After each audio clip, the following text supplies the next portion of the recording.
এইটো বাঁহৰ ফৰিঙা দিয়া বুলি কয়, এইটো ফৰিঙা বুলি কয়, এইটো কুবনি চাল বুলি কয়। এইটো কাম কি? এইটো ফৰিঙাটো কি কাম কৰে? এইটো দি ৰাখিলে তাৰমানে কি কুবনিখন উঠি নাযায়। কুবনিখন যদি উঠি যায় আমি তালিখনৰ মাক আমি নাপাওঁ, সেইকাৰণে কুবনিখন ছেটিং কৰি ৰখাৰ কাৰণে বাঁহৰ খিলাকেইটা মাৰা হয়। এইটো ফৰিং বুলি কয় আৰু কুবনি চালত ফৰিংটো লাগেই। মই লুইতপুৰীয়া গোষ্ঠী নলবাৰী হৰি মন্দিৰত আজিৰ পৰা 15 বছৰ আগৰ পৰা কণ্টিনিউৱাছ 14 বছৰ মই বিহু ঢোল বজাইছিলোঁ। এতিয়া মই যিটো দলত আমি প্ৰশিক্ষণ কৰি আছোঁ এইটো মিলিজুলি বিহু হুঁচৰি দল। স্থান দিছোঁ আমি দীঘেলী, যিহেতুকে এইবাৰ আমি দীঘেলীত আৰম্ভ কৰিছোঁ। আমি অহাকালি ৰাতিপুৱাৰ পৰা আমি প্ৰথম প্ৰগ্ৰেম আমি আৰম্ভ কৰিম। আমি যিহেতুকে অসমীয়া, আমাৰ অসমীয়াৰ মাজতে এটি সৃষ্ট হোৱা দল অসম জাতীয়তাবাদী যুৱ ছাত্ৰ পৰিষদ। তেখেতসকলে প্ৰতি বছৰে আমাৰ বয়োজ্যেষ্ঠসকলক সন্মান যাচিবলৈ এটি বিহু দলেৰে তেখেতসকলক সন্মান জনায়। চাওঁতে চাওঁতে ৰঙালী বিহু আহি পালে। আজি গৰু বিহু আৰু কাইলৈ পহিলা বহাগ। ঢোল পেপাৰ মাতে এতিয়া ৰাজ্যজুৰি ৰজন জনাই আছে আৰু এপাক নাচিবলৈ ডেকা গাভৰুৱে ওলাই আহিছে আৰু বিহু হুঁচৰি দল সাজু হৈ উঠিছে। আমি বিগত সময়ছোৱাত আমি দেখিছোঁ বিভিন্ন ঠাইত বিভিন্ন স্থানত কৰ্মশালাৰ আয়োজন হৈছে আৰু আজি আমি আহিছোঁ এখন বিশেষ বুলি এইকাৰণে কৈছোঁ যে এইখন হৈছে ঢোল বাদ্যটো আচলতে নিৰ্মাণ কেনেকৈ কৰে বা ঢোল ইয়াত মেৰামতি কৰা হয় তেনেকুৱা এখন দোকানত আমি আজি আহিছোঁ এই ঢোলৰ বিষয়ে কিছু কথা জানিবলৈ। প্ৰথমতে মই দোকানখন চিনাকি কৰি দিবলৈ লৈছোঁ।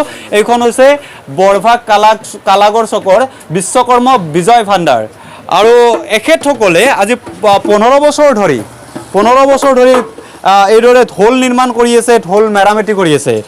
তেওঁলোকৰ লগত আমি কথা পাতিব বিচাৰিম আৰু আচলতে এই ঢোলটো তেওঁলোকে কেনেকৈ নিৰ্মাণ কৰে বা ঢোলৰ পৰা ঢোল নিৰ্মাণৰ জৰিয়তে তেওঁলোক কেনেদৰে স্বাৱলম্বী হৈছে এই সমস্ত কথা আমি তেখেতসকলৰ পৰা জানিব বিচাৰিম।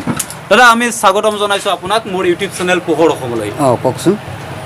এই ঢোলৰ বিষয়ে ক'ব লাগে। আপোনালোকে 15 বছৰ ধৰি ঢোল নিৰ্মাণ কৰি আছে, ঢোল মেৰামতি কৰি আছে। আপোনাৰ অভিজ্ঞতাৰ পৰা আপোনাৰ দোকানখনৰ বিষয়ে আৰু ঢোলৰ বিষয়ে অকণমান কওক। আমাৰ ইয়াত বৰ্তমান ঢোলৰ হেৰিটো খুব ভালে হৈ আছে। আমি কাঠখিনি বাহিৰৰ পৰা কিনি আনো, আমি ঢোলবিলাক চব ইয়াতে বনাওঁ।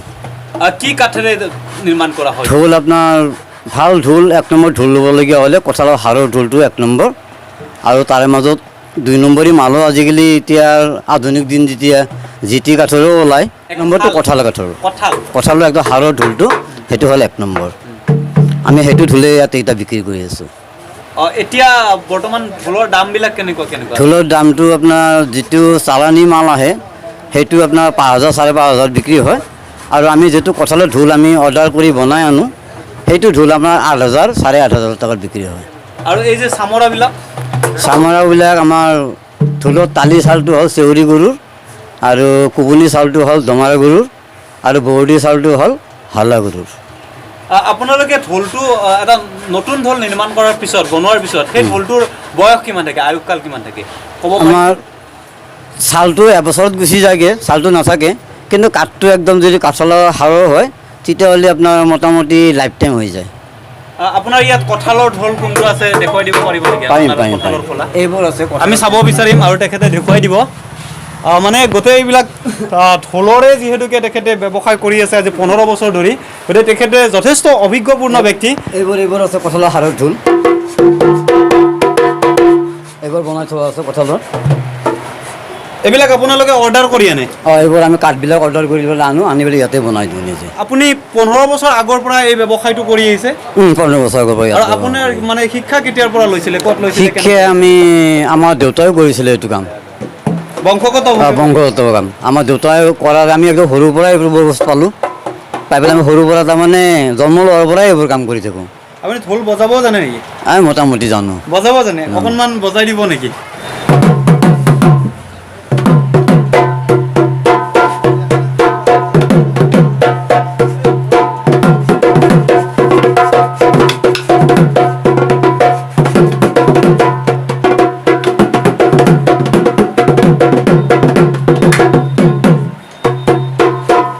অলপ বজাওঁ আৰু বেছিকৈ নবজাওঁ। ইয়াত যে ঢোলৰ তালি থাকে, তালিবিলাকৰ কিবা নাম চাম থাকে নেকি? এইটো হ'ল তালি, এইখন হ'ল তালি, এইটো হ'ল মেখেলা বা মেখেলা কয় বা কাটনি কয়, এইটো হ'ল মলুৱা, মানে এই যিটো বাওটো আছে এইটো মলুৱা বুলি কয়, এইটো মলুৱা বুলি কয়, এইটো গলজৰি বুলি কয়, এইটো এইটো গলজৰি বুলি কয়, এইটো গলজৰি। আৰু ইয়াৰ ভিতৰত যে আছে অকণ সৰু চালৰ কাটা আছে, সেইটো মাখি চাল বুলি কয়। মাখি চাল, সেইটো মাখি চাল, সেইটো চালৰে কাটিবলৈ সোমাই দিয়া থাকে। দেখাব নোৱাৰি ন? পাৰি। এই ইয়াত সোমাই আছে যে সৰু এইবোৰ। আচ্ছা, এইটো কেমেৰাত নাহিব চাগে, যি হওক। আৰু ইয়াত যে এই বাঁহৰ যে দিয়া হয়, সেইটো বাঁহৰ এইটো ফৰিঙা দিয়া বুলি কয়, এইটো বাঁহৰ ফৰিঙা দিয়া বুলি কয়, এইটো ফৰিঙা বুলি কয়, এইটো কুবনি চাল বুলি কয়। এইটো কাম কি? এইটো ফৰিঙাটো কি কাম কৰে? এইটো দি ৰাখিলে তাৰমানে কি কুবনিখন উঠি নাযায়। কুবনিখন যদি উঠি যায় আমি তালিখনৰ মাক আমি নাপাওঁ, সেইকাৰণে কুবনিখন ছেটিং কৰি ৰখাৰ কাৰণে বাঁহৰ খিলাকেইটা মাৰা হয়। এইটো ফৰিং বুলি কয়, আৰু কুবনি চালত ফৰিংটো লাগেই। এই বছৰত আপোনাৰ ঢোলৰ জৰিয়তে কেনেদৰে আপুনি লাভৱান্বিত হৈছে?